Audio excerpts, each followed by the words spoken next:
베드로가 대답하여 이르되 주여 만일 주님이시거든 나를 명하사 물 위로 오라 하소서 하니 오라 하시니 베드로가 배에서 내려 물 위로 걸어서 예수께로 가되 바람을 보고 무서워 빠져가는지라 소리질러 이르되 주여 나를 구원하소서 하니 예수께서 즉시 손을 내밀어 그를 붙잡으시며 이르시되 믿음이 작은 자여 왜 의심하였느냐 하시고 배에 함께 오름에 바람이 그치는지라. 우리 소태원 권사님 감동적인 찬양 감사를 드리고요.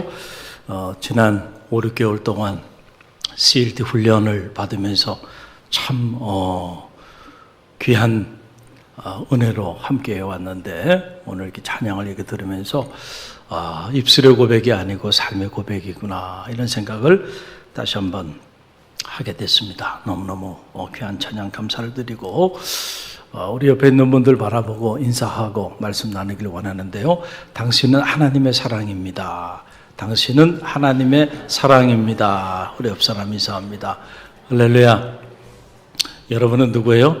하나님의 사랑. 하나님이 여러분을 사랑하시되 그냥 사랑하신 게 아니고 자기 아들을 내어주기까지 사랑하셨어요. 그 사랑의 대상이 되시는 분들이 오늘 이 자리에 계신 분들이에요. 할렐루야. 여러분은 하나님의 사랑입니다. 할렐루야. 늘 잊지 마시길 바라고 오늘은 초점이 중요합니다 라고 하는 주제를 가지고 잠시 말씀을 나누고 우리가 함께 예배로 나가길 원하는데 모든 일에는 가만히 보면 정말 초점이 중요해요. 초점이. 우리가 어디에 초점을 맞추고 사역을 하는가, 어디에 초점을 맞추고 살아가는가에 따라 우리의 인생이 완전히 달라집니다. 저는 그 초등학교 때 이렇게 소풍을 가면 소풍 갈 때 보면 이렇게 용돈을 주잖아요. 그러면 그 돈을 다 모아가지고 가자마자 내가 가지고 있는 전 재산을 털어가지고 가장 비싼 만안경을 샀습니다. 늘 멀리 보는 것을 좋아했고 또 멀리 보고 싶은 갈망이 언제나 제 안에 있었어요. 그래서 가장 좋은 만안경, 그 만안경을 샀어요. 저희가 어릴 때 소풍 가면은 지금이야 뭐 그런 모습을 보기 어렵지만은 그런 장난감을 파는 사람들도 같이 따라갔습니다. 그렇죠? 그래가지고 그거를 다 사가지고 오면 산에 올라가가지고요. 그래가지고 저는 저희 아버님이 김포공항에 근무를 하셨기 때문에 김포공항 근처에 살았어요. 그래서 비행기가 이렇게 내리고 뜨고 이게 얼마나 신기한지 몰랐어요. 그리고 이렇게 비행기를 보면 저 비행기가 하늘 향해서 쫙 가는데 야, 저 비행기가 대체 어디로 가는 걸까? 늘 그게 너무너무 궁금했어요. 그래서 소풍 가서 뭐 그림 그리고 하면은 늘 관자탑 그리고요. 그 다음에 비행기가 탁 천국을 향해서 이렇게 가는 모습. 항상 제가 그린 그림은 여지없이 그 그림만 그렸습니다. 그리고 만안경으로 저 날아가는 그 비행기를 좀 더 가까이 보고 싶었어요. 그걸 가까이 좀 더 이렇게 보면 그게 얼마나 큰 기쁨이었는지 몰라요. 그리고 마음에 언젠간 나도 저 비행기를 타고 한번 멀한 나라에 한번 가보고 싶다. 그런 생각을 초등학교 때 가슴에 품고 있었는데 어느 순간에 보니까 20년의 세월이 지나서 제가 그 김포공항에서 미국 유학을 떠나게 되더라고요. 할렐루야. 세상은 그렇더라고요. 계속 바라보고 갈망하고 꿈을 꾸다 보면 언젠가 그 꿈꾼 대로 되더라고요. 그래서 우리가 무엇을 바라보고 무엇에 우리의 마음을 쏟고 있느냐, 그게 참 중요하구나 이런 생각을 갖게 되고, 여러분 이 만안경도요, 요즘은 뭐 흔히들 그런 말을 하더라고요. 60이 되면 60은 제2의 20살이라고. 저도 그 얘기 최근에 들었는데 그런 말이 또 있는가 봐요. 그런데 요즘 제가 그게 느껴져요. 아직 60은 안 됐어요. 60은 안 됐지만 이제 가까이 오고 있습니다. 그래서 그런지 요즘은 제가 다시 제2의 20살이 된 기분이에요. 제 마음이 그렇다는 거예요. 여러분 또 우리 목사님 또 왜 저러시나 생각하지 마시고. 제 마음이 그렇다는데 뭐 그거 그럴 수 있잖아요. 제 마음이 20대 청춘으로 돌아온 기분이에요. 그래서 운동도 열심히 하고 더 열심히 살고 그리고 가끔 저 북한산에도 올라가고 그런데 요즘 다시 또 멀리 보고 싶은 마음이 들어요. 그래서 최근에 만안경을 샀습니다. 만안경을 사가지고 다 산에 올라가서 이렇게 서울 시내를 내려다 보는 거예요. 어떨 때는 롯데월드도 다 보입니다. 롯데월드도 이렇게 보는데 만안경이 아무리 좋아도요, 이 초점을 잘 맞춰야 돼. 그렇죠? 그래야 정확하게 대상이 이렇게 보여요. 그래서 그렇구나. 이 만안경도 초점이 중요하구나. 할렐루야. 여러분, 카메라도 제가 대학에 있을 때 이렇게 그 외부에 우리가 이제 출장이라는 걸 가요. 특별히 저기 하이닉스 그 반도체 하는 그 컴퍼니에 야간으로 해가지고 우리 국제관계학과 대학이 개설이 돼서 이제 학기가 시작되게 되면 그곳에 이제 강의하러 이렇게 갑니다. 강의하러 가면은 이제 그 전용차가 이렇게 나와요. 거기 이제 운전을 하시는 기사분이 사진을 찍으시는 분인데 이분은 전문가입니다. 사진사예요, 사진사. 그래가지고 렌즈만 몇 천만 원짜리 렌즈. 야, 난 카메라 렌즈 그렇게 비싼 줄 몰랐어요. 그런 렌즈를 가지고 실제로 사진을 찍고 계신 그런 작가분이세요. 그 이제 그분하고 오고 가면서 이렇게 이제 대화를 이렇게 나누다 보니까 카메라에 대한 세계를 알게 됐어요. 그래서 하나님의 미래라고 하는 제 청년 설교집 할 때 그때 나온 그 책 안에 있는 사진들은 그분이 다 찍어서 기증해 준 겁니다. 그래가지고 그 책을 제가 출간하게 되었는데 말씀드리고 싶은 건 그거예요. 아무리 카메라가 렌즈가 수천만 원짜리 렌즈라도요, 이 피사체하고 사람 사이의 그 거리를 그 초점을 잘 맞추지 않으면 사진이 어떻게 나올까요? 뿌옇게 나오는 거예요. 아무리 좋은 렌즈도 뭐를 잘 맞춰야 돼? 초점을 잘 맞춰야 돼. 초점을. 제가 초등학교 때 또 재밌게 놀았던 그 장난감 중에 하나가 바로 뭐냐면 돋보기입니다. 돋보기. 여러분 돋보기 아시죠? 특별히 추운 겨울에 이렇게 정오에 이렇게 햇살이 이렇게 비치면 천막 밑에 앉아가지고 무슨 놀이를 했냐면은 종이를 갖다 놓고요. 그 다음에 돋보기 가지고 뭐 합니까? 돋보기 가지고 이렇게 초점을 맞춥니다. 햇빛에 초점을 맞추면은 놀랍게도요, 얼마 있지 않아가지고 종이가 타면서 불이 붙어요. 저는 그게 얼마나 신기했는지 말이에요. 여러분, 초점이 중요하다니까. 근데 초점이 맞지 않으면 아무런 일도 일어나지 않습니다. 똑같은 상황에서도 뭐가 중요하다고요? 초점이 중요해요. 우리 인생도 저는 똑같다고 생각해요. 최근에 오늘 말씀을 다시 묵상하면서 제 안에 드는 생각이 그렇구나. 우리가 신앙생활 하면서 초점을 잘 맞추고 신앙생활 해야 되겠구나. 이런 생각을 제가 다시 한번 하게 되었습니다. 여러분, 오늘 말씀의 배경은 이렇습니다. 예수님께서 빈들입니다. 빈들. 아무것도 없는 빈들에서 5,000명을 먹였어요. 야, 정말 엄청난 일 아닙니까? 우리가 먹고 사는 문제가 가장 큰 문제예요. 경제 문제가 가장 큰 문제죠. 그런데 자, 빈들에서 보리떡 5개, 물고기 2마리 가지고요, 5,000명을 그냥 먹인 게 아니고 배불리 먹이고 12강주리를 남겼습니다. 그러니까 사람들이 눈이 뒤집어진 거예요. 야, 저 사람 우리가 저 사람과 함께하면 먹고 사는 문제가 해결되겠구나. 그래서 그 사람들이 구름대처럼 주님을 쫓아온 거예요. 그런데 성경에 보게 되면 예수님께서 제자들을 빨리 재촉해가지고 그들 곁을 떠나게 합니다. 그리고는 가버나움에 배를 태워서 재촉해서 제자들로 하여금 너희 먼저 가 있어라. 그리고 보내고, 예수님은 어디로 가시냐면 산으로 가셔가지고, 왜 산으로 가셨을까요? 뭐 등산하러 가신 게 아니고 산으로 기도하러 가셨어요. 그 예수님의 삶을 보면 이른 새벽, early morning, 한적한 곳에 가셔서 한날의 삶을 시작하기 전에 반드시 기도하셨고, 할렐루야. 그리고 수시로 이렇게 기도하셨던 주님의 모습을 보게 돼요. 정말 기도가 삶이고 삶이 기도가 되는 그런 공생애를 보내셨는데, 그냥 산에 가서 기도하다가 그냥 내려오신 게 아니고 성경을 보니까 밤새도록 산에서 기도한 거예요. 산기도를 밤새도록 한 겁니다. 그래서 오늘 성경에 보게 된 밤 사경이 됐댔는데, 그 사경이라는 시간이 우리 시간으로 말하면 한 새벽 3시에서 6시 정도 되는데, 밤새도록 기도하시고 새벽녘에 이제 제자들이 있는 곳으로 주님께서 오신 거예요. 그런데 제자들이 보니까 유령이 나타난 줄 알았네요. 왜냐하면 바다 위로 온 사람이 걸어오니까 말이죠. 사람이 바다 위로 걸어올 수가 없잖아요. 지금 제자들은 역풍을 만나가지고 말이죠.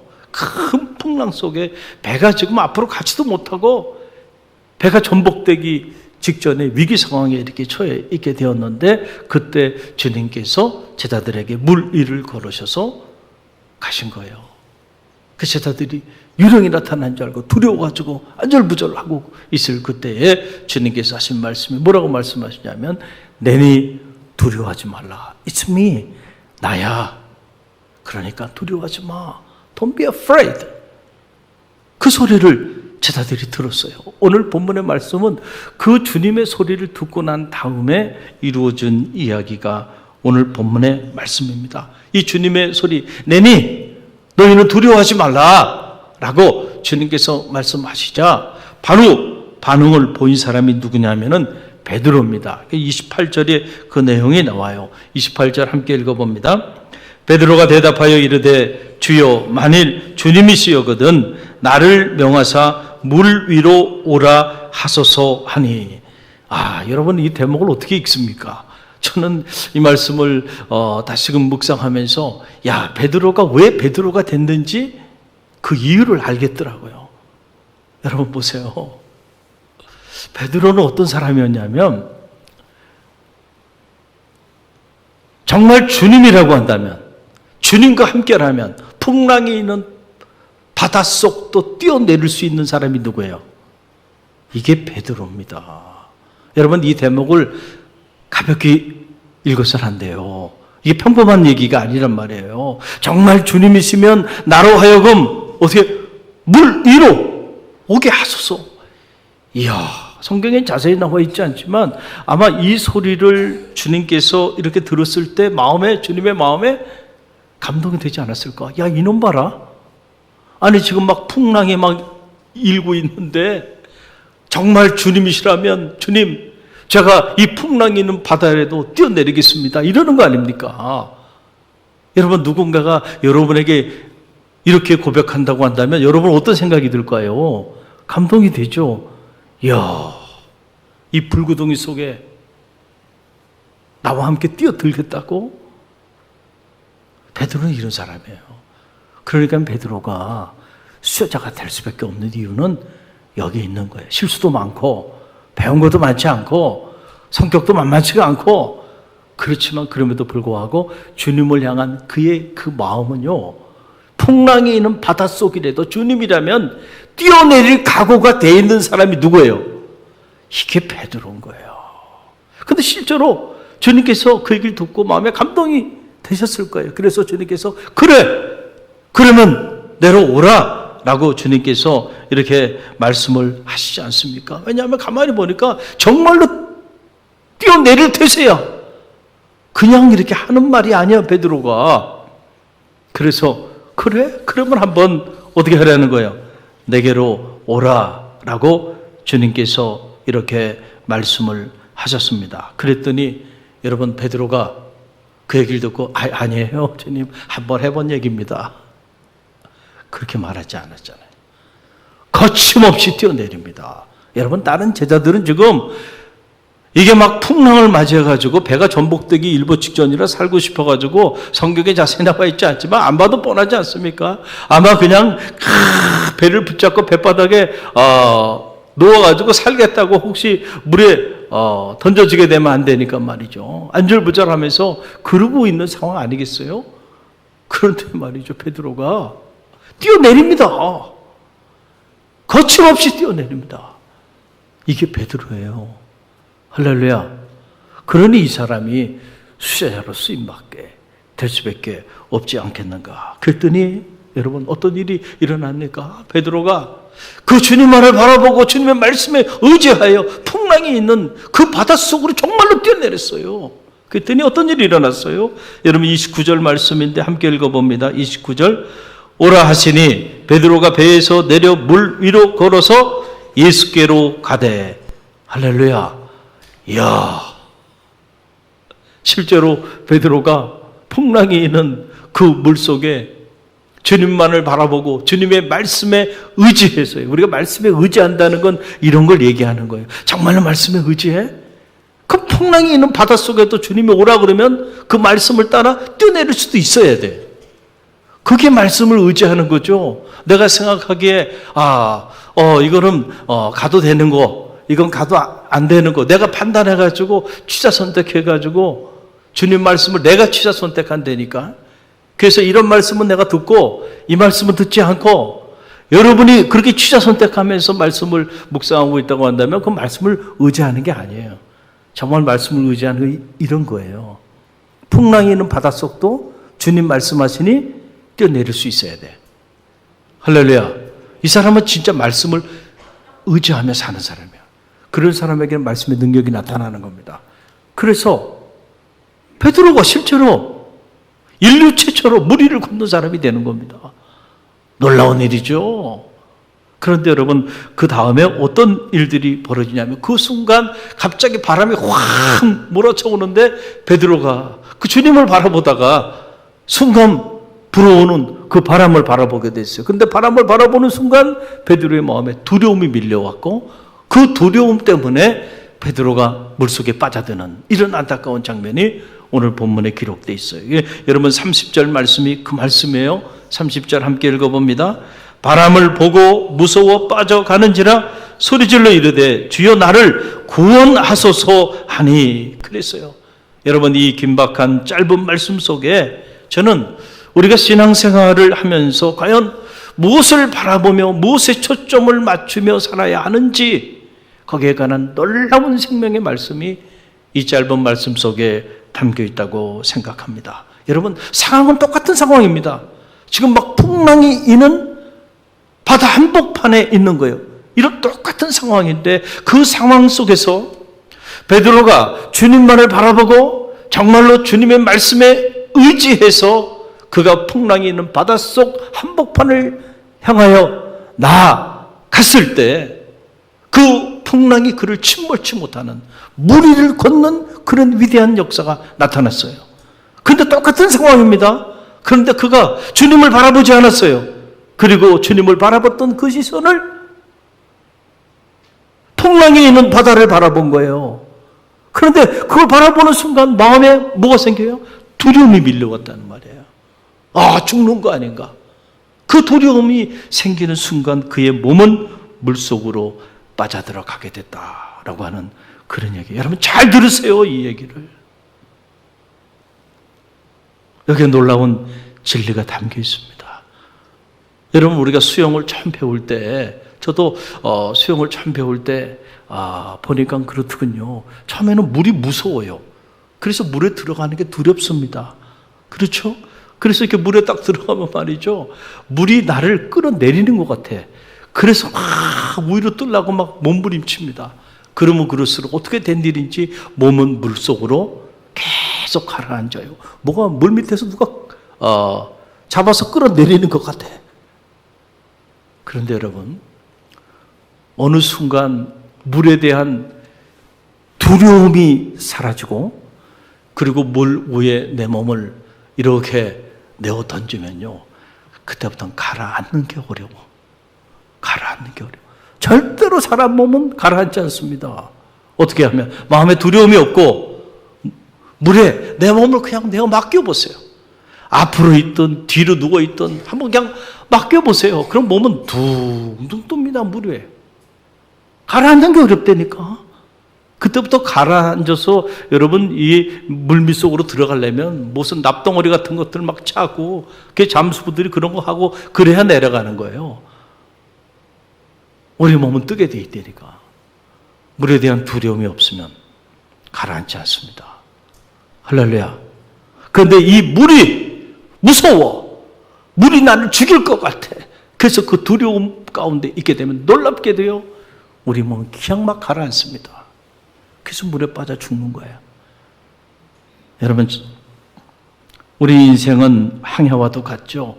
우리가 인생을 살다 보면 예기치 않은 큰 풍랑과 역풍을 맞이하기도 합니다. 중요한 것은 이러한 위기 상황, 내 인생에 이런 큰 풍랑 그 자체가 문제가 아니고, 그런 위기 상황 속에 처해 있을 때 오늘 우리가 무엇에 초점을 맞추고 있느냐에 따라 위기는 기회가 될 수도 있고요, 오히려 이 큰 풍랑이 우리의 삶을 완전히 무너뜨리는 그런 무서운 고난이 될 수도 있다라고 하는 그런 사실입니다. 중요한 것은 여러분, 오늘 우리가 어디에 초점을 맞추며 나아가느냐라고 하는 사실이에요. 풍랑에 초점을 맞추면 여러분의 삶에는 두려움이 떠나지 않을 겁니다. 계속 두려울 거예요. 근심과 걱정, 염려, 두려움과 공포가 떠나지 않을 거고, 그리고 그런 마음을 품고 있는 한 절대로 여러분은 그 풍랑을 이길 수가 없을 겁니다. 그래서 결국 그 풍랑 때문에 여러분의 인생은 무너져 내리고 말 거라는 거예요. 중요한 것은 풍랑이 아니고, 그 풍랑이 몰아칠 때 초점을 어디 맞추라고요? 주님께 맞춰보세요. 할렐루야. 물론 쉬운 일이 아니죠. 풍랑이 막 있는데 어떻게 주님께 초점을 맞춰? 풍랑이 있는데 어떻게 주님의 말씀에 의지해서 풍랑 속으로 내가 나아갈 수 있을까? 결코 쉬운 일이 아니에요. 쉬운 일이 아니에요. 그래서 훈련이 필요한 거예요. 할렐루야. 풍랑 속에서도 주님께 초점을 맞추는 삶을 사는 일, 그 평소에 훈련이 필요한 거예요. 할렐루야. 평소부터 주님과 초점이 맞는 그런 삶을 우리가 살아오는 영적인 훈련을 받지 않으면 여러분 실제로 풍랑이 일 때 그렇게 반응하기 어려워요. 그래서 훈련을 하는 거예요. 군인들도 그래서 평소에 흘린 피 한 방울이, 땀 한 방울이 전쟁터에서 피 한 방울 구원하는 거예요. 그 운동 선수들도요, 다 경기 있기 이전에 평소에 계속 훈련하는 이유는 경기장에서 딱 상황이 주어졌을 때 그 상황에 어떻게 해요? 조급해하지 않고요, 자연스럽게 내 몸이 기술을 발휘할 수 있게 하기 위해서는 끊임없는 평소에 부단한 훈련을 통해서 그 일이 되는 거죠. 그러니까 평소에 여러분들이 영성훈련을 하는 일은 그래서 중요해요. 할렐루야. 그럴 때 위기가 오게 될 때 그 위기 가운데서 그 위기에 초점을 맞추지 않고 주님께 초점을 맞추고 주님의 말씀에 초점을 맞춰서 풍랑이 있는 무리를 걷는 능력 있는 그리스도인이 되는 겁니다. 여러분, 이게 중요하다는 거예요. 여러분, 지난 3월 첫 주부터 시작해서 이번 주까지 우리 CLT 7기 이렇게 영성 훈련을 해왔어요. 우리 갈릴리 교회에서는 가장 강도 있는 훈련이에요. 그때 어느 훈련 받고 있는 우리 집사님의 남편 되시는 분이 이거는 너무 심하지 않아? 이렇게까지 훈련을 시켜? 이건 너무 심한 거 아니야? 그렇게 말씀을 하셨다고 하더라고요. 그 처음에 이렇게 훈련받는 분들이 처음에는 얼굴을 보면 두려움 속에 이렇게 있어요. 두려움 속에 과연 이걸 해낼 수 있을까? 그런데다 또 제가 막 그냥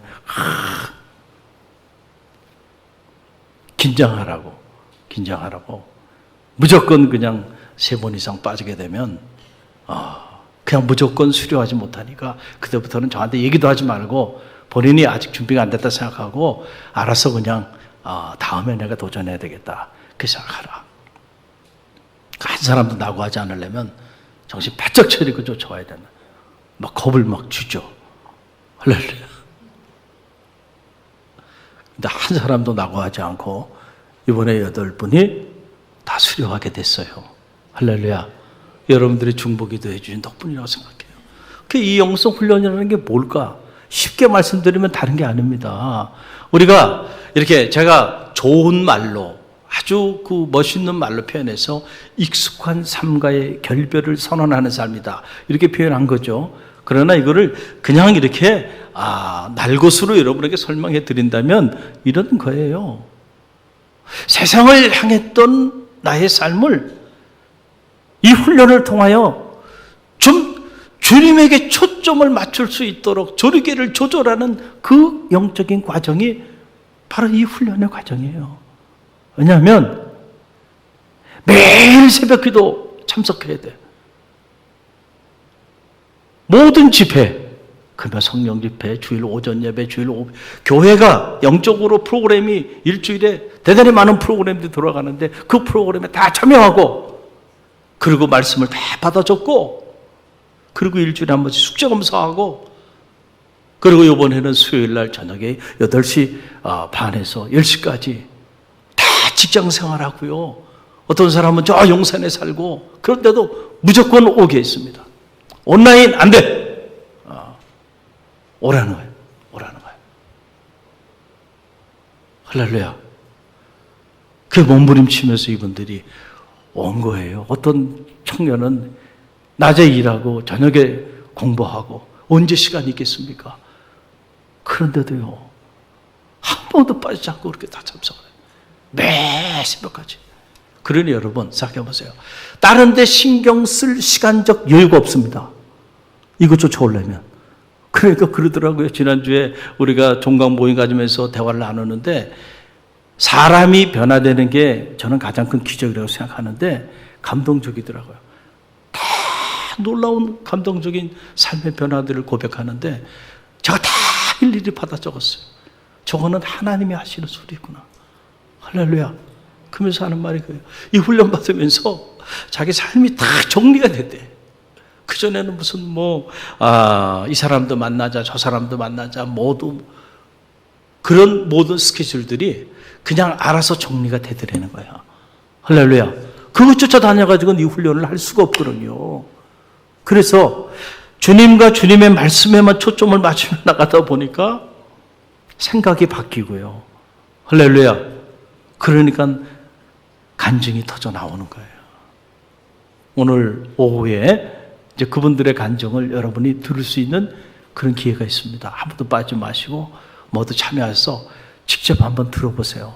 그분들이 어떤 삶의 변화들이 이 훈련의 기간을 통해서 있었는지. 중요한 거는요, 주님께 초점을 맞추면 주님의 역사가 나타나는 거예요. 할렐루야. 틀림없는 사실입니다. 환경 아니라니까요. 여러분, 그게 우리의 인생을 결정짓는 게 아니에요. 오늘 여러분은 무엇에 초점을 맞추며 살아가고 있는지 여러분 자신을 점검해보는 아침이 되길 바랍니다. 문제에 초점을 맞추면 여러분의 마음에 두려움이 떠나지 않을 겁니다. 그리고 그 두려움은 결국 여러분의 삶을 죽음의 사지로 끌어내릴 거예요. 저는 말하기에 여러분이 어떤 문제를 가지고 있든지 간에 문제에 초점을 맞추지 말고 그 문제 속에서도 주님께 초점을 맞추고, 할렐루야, 주님의 말씀을 의지하며 나가보세요. 그러면 놀랍게도요, 그 문제가 변화돼서 놀라운 축복의 역사가 여러분의 삶의 자리 가운데 나려질 줄로 믿습니다. 저는 다니엘을 생각해 봤어요. 오늘 말씀을 이렇게 묵상하면서. 우리가 다니엘 잘 알잖아요. 다니엘, 주변 사람들의 모함, 시기와 질투 때문에 그가 이제 사자굴 속에 던져지는 위기 가운데 봉착하게 됐어요. 그런데 성경에 자세히 나와 있지 않지만 제가 한번 상상을 해봤어요. 만약에 그런 상황 속에서 다니엘이 자기의 문제에 초점을 맞췄다고 한다면 다니엘이 어땠을까? 자, 지금 사자굴 속에 던져지게 됐어요. 그럼 일반적으로 생각하면, 자, 우리가 늘 뭘 생각하겠어요? 그 상황이면 사자굴을 묵상하겠죠. 그런데 내가 사자굴 속에 던져지겠는데, 그리고 막 잠을 자도 막 사자가 막 그냥 달려드는 것 같고, 그렇지 않겠어요? 막 사자한테 막 내가 막 찢김 당하는 거, 막 이런 모습들이 보이기 시작하고요. 그 사자와 사자굴을 묵상했다고 한다면 다니엘이요, 여러분, 숨을 제대로 쉬었겠어요? 그 두려움과 공포 때문에? 밥은 먹을 수 있었겠습니까? 밥이 넘어갑니까? 잠이 옵니까? 피가 말랐을 겁니다. 피가 말랐을 거예요. 사자굴과 그 사자들을 묵상했다고 한다면 다 사자굴 속에 들어가기 전에 다니엘이 그 감당할 수 없는 두려움과 공포와 스트레스 때문에 무너져 내리지 않았겠나 생각이 들어요. 그런데 놀랍게도요, 그 위기 상황 속에서도 다니엘은요, 성경을 보니까 그가 예전에 하던 대로, 이게 벌써 훈련이 되어 있는 사람이, 이 사람은. 그래서 자기 집의 위층에 다락방에 올라서 예루살렘 성전을 향하여 여호와 하나님 앞에 감사의 기도를 올렸다. 여러분, 이 모습을 어떻게 묵상합니까? 야, 이게 믿음의 사람이지. 여러분, 믿음의 사람이라는 게 이런 거 아닙니까? 지금 사자굴 속에 던져질 수밖에 없는 그런 상황에 영락없이 지금 그 상황에 봉착하게 됐는데, 그 상황 속에서도 초점을 누구에게 맞추고 있어요? 하나님께 맞추고 있잖아요. 할렐루야. 여러분, 우리는 이 사람을 우리는 믿음의 사람이라고 말을 하는 것이죠. 그렇지 않나요? 여러분, 우리가 기도하라 그러면은 어떤 분들은 이렇게 말, 내년부터 할게요. 아니, 내년부터 할 기도를 왜 지금 안 해? 어떤 사람은 기도해야지. 그러면은 목사님, 제가 사실 목사님 몰라서 그러는데요, 제가 이런 일도 있고요, 저런 일도 있고요, 좀 이런 일들이 좀 다 좀 해결이 되면요, 스케줄 다 이렇게 돼서 좀 여유가 있고 제가 기도할 수 있는 형편이 되면요, 그때 제가 할게요. 여러분, 이게 맞는 말입니까? 믿음의 사람은 그럼에도 불구하고요, 다니엘처럼 생각해 봤어요. 30일만 기도하지 않으면 다니엘은 사자굴 속에 안 들어가는 겁니다. 30일간, 그 30일간만 기도 안 하면 돼요. 간단하잖아요. 우리 같으면, 그래? 그럼 뭐 문제 아니네? 나 30일간 나 집에서 기도할게. 아무도 안 보는데, 아무도 안 볼 때 기도할게. 뭐 그때는 온라인 없었지만, 나 온라인으로 할게. 아무도 안 보이잖아요. 하는지 안 하는지 모르잖아요. 그게 믿음이 아니라니까요. 뻔히 죽을 걸 알고 자신이 한 그 기도의 행위 때문에 그것이 문제가 돼서 사자굴 속에 던져져 찍힘당하는 그런 상황이 지금 처해졌음에도 불구하고 멈추지 않고 하나님께 초점을 맞추고 그리고 하나님 앞에 기도하기를 기도했다는 거예요. 이게 믿음의 사람이죠. 할렐루야. 여러분, 오늘 어디에 초점을 맞추고 있나요? 실제로 내 삶이 어디에 초점을 맞추고 있는지를 점검해 볼 필요가 있어. 왜 하나님은 나와 함께 하지 않고, 왜 하나님은 나의 기도에 응답하지 않고, 왜 내 삶은 실제로 내가 주님을 영접하고 믿음의 길을 걸어가는데 왜 내 삶의 자리 안에는 간증이 터져나오지 않고 실제로 살아계신 하나님의 역사를 체험하는 능력 있는 그리스도인의 삶을 살고 있지 못하는가? 다른 걸 점검하지 말고 여러분의 초점이 지금 어디에 맞춰 있는지를 한번 점검해 보시기를 간절히 바랍니다. 실제로 여러분이 주님과 주님의 말씀에 초점이 맞춰져 있다고 한다면 여러분이 오늘 어떤 문제 가운데 있든지 간에 이따스 매럽니다. 사자굴 속에 던져지는 그 위기 가운데 있다 할지라도요, 하나님이 여러분을 통한 놀라운 일을 행하실 것입니다. 이 믿음이 여러분 가운데 있게 되기를 주님의 이름으로 간절히 축원드립니다. Focus on God, not your problems. 여러분의 문제에 초점을 맞추지 말고 하나님께 한번 초점을 맞춰보세요. 할렐루야. 그러면은 환경을 넘어서는 그런 놀라운 역사가 여러분의 삶의 자리를 통해 나타나고, 오늘도 물 위를 걷는 역사가 하나님께 초점을 맞추며 나가는 사람들에게는 오늘도 나타난다는 사실을 여러분 꼭 기억하시고요, 오늘의 말씀을 붙잡으십시오. 할렐루야. 그리고 여러분의 삶에 구조 조정을 하세요. 조리개를 조율하세요. 초점이 세상을 향하여 달려가고 있다고 한다면 실제로 하나님께 초점을 한번 맞춰보세요. 어떤 일들이 일어나는가? 하나님의 세계가 펼쳐지게 되고 하나님께 초점을 맞추는 자들에게 하늘의 문이 열리는 축복 체험하게 될 줄로 믿습니다. 우리 함께 기도.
지금은 우리 주 예수 그리스도의 은혜와 하나님 아버지의 만극하신 사랑하심과 성령의 감화 감동 교통하심이 큰 풍랑 속에서도 주님과 주님의 말씀에 초점을 맞추며 담대히 나아가기를 믿음 안에 결단하며 세상을 향해 나가는 주의 백성들 머리 위에와 다음 세대 사역을 위하여 날마다 헌신하는 우리 교회 학교 선생님들 머리 위에, 그리고 우리 갈릴리 교회와 오늘 우리가 섬겨야 하는 이 지역과 이 민족과 세계 열방 위에 지금부터 영원까지 함께 하시기를 간절히 축원하옵나이다. 아멘.